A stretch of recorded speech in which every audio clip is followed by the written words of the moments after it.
Mais qui a éteint la lumière? Ah, là c'est mieux. Bien le bonjour à tous les otaku, et aujourd'hui, pas de GTO. Dû à quoi? Pour l'instant, Kuro n'est pas là.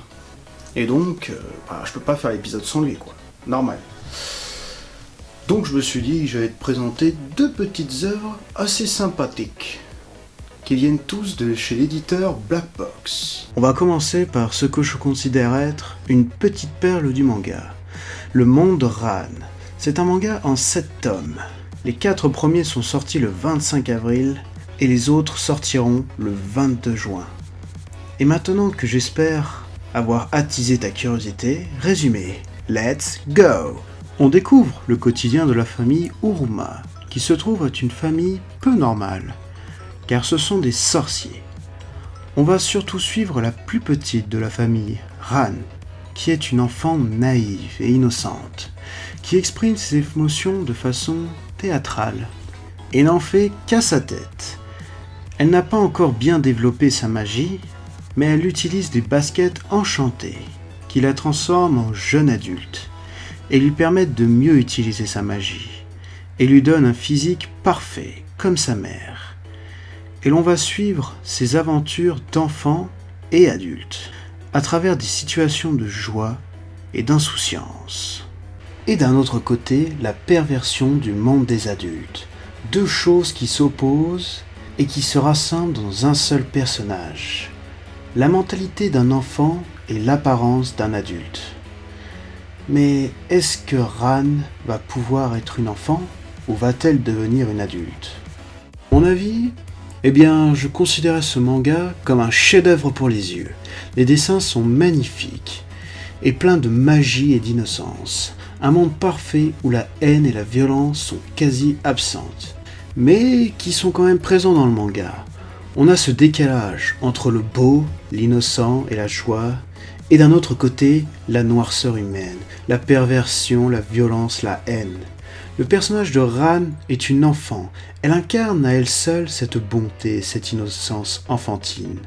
Et de l'autre, on a Otaru, un adulte riche et pervers, sans pitié, qui joue avec les femmes, par plaisir charnel et sadisme.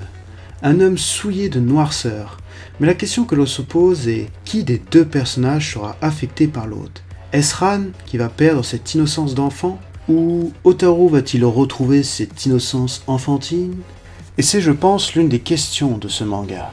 Peut-on retrouver son innocence ou la perdre à jamais? Et maintenant que tu es envahi par la joie et l'innocence de ce manga, je vais te présenter Insomnia. Non mais sérieux là, tu peux pas nous montrer autre chose que tes trucs complètement morbides à la con? Attends, 2 secondes, j'ai... Et ça, mais t'es pas bien dans ta tête. Pas ce manga-là. Sérieux. Putain, tu sais quoi? Tu m'énerves, je me casse.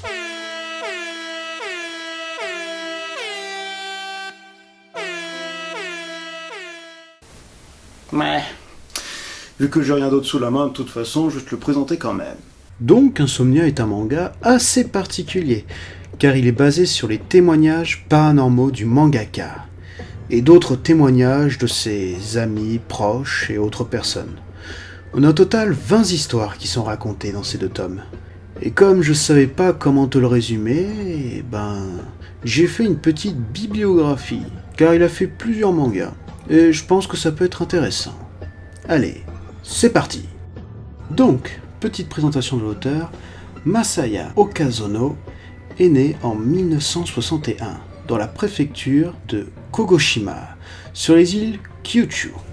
Il n'a que 19 ans lorsqu'il débute sa carrière de mangaka en 1980, avec Kyochiro Kyochiro, une série inscrite dans un genre qu'il aime beaucoup, la comédie. Et à partir de là, il ne cessera d'enchaîner les mangas, avec des genres parfois très différents.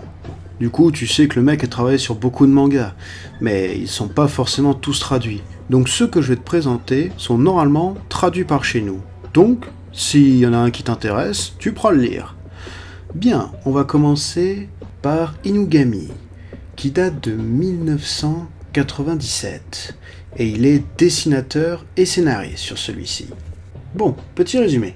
On suit un lycéen qui s'intéresse fortement à la poésie et qui un jour va rencontrer un grand chien qui aura un numéro tatoué sur l'oreille, le numéro 23. Et ce chien essaye d'apprendre à parler.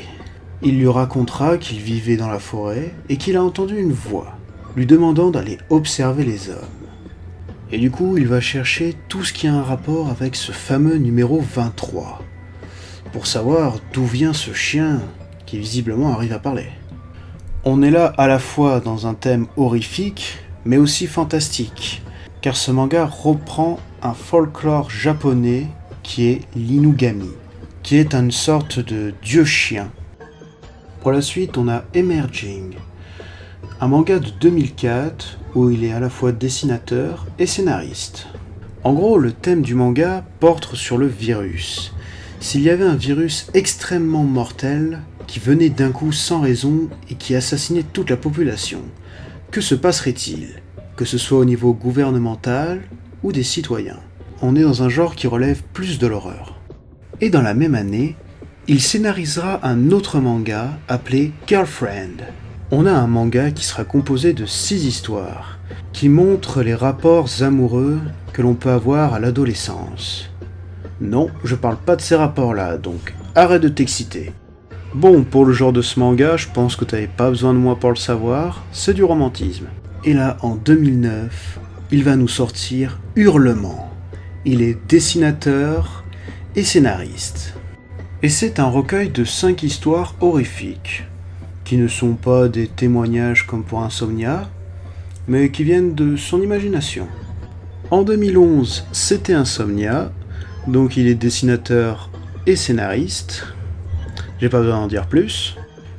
En 2012, on a Manga of the Dead, où il est dessinateur. Manga of the Dead est une anthologie ayant pour thème les zombies.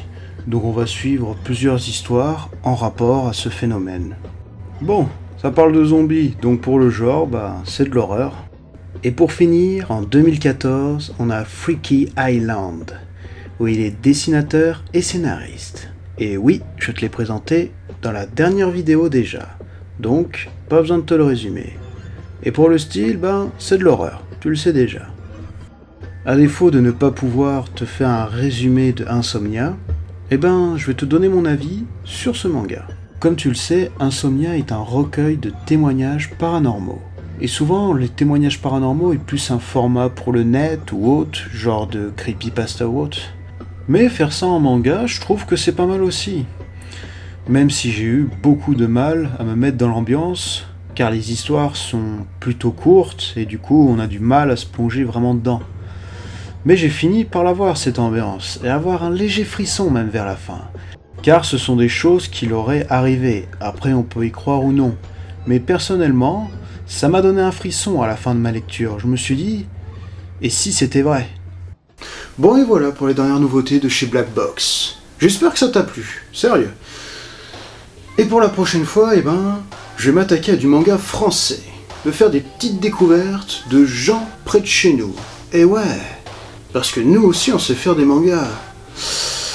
Bon du coup, je te dis, à plus dans le bus.